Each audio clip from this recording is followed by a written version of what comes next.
తిరుపతి జిల్లా శ్రీకాళహస్తిలో స్వయంభూగా వెలసిన కైలాసనాథుని ఆలయానికి తీసుకువెళ్లారు. శివాలయం వద్ద ఉత్సవమూర్తిని కొలువుదీర్చి ఆలయ ప్రధాన అర్చకులు వేద పండితుల ఆధ్వర్యంలో విశేష పూజాది కార్యక్రమాలు నిర్వహించారు.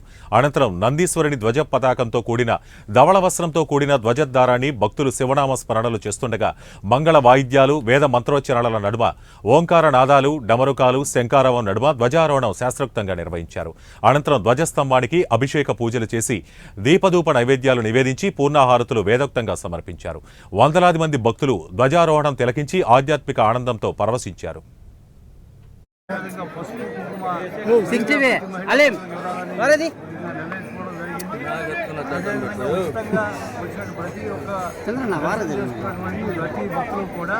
ఉచితంగా ఒక లాంటి యూనిట్ నుంచే ప్రారంభించాము.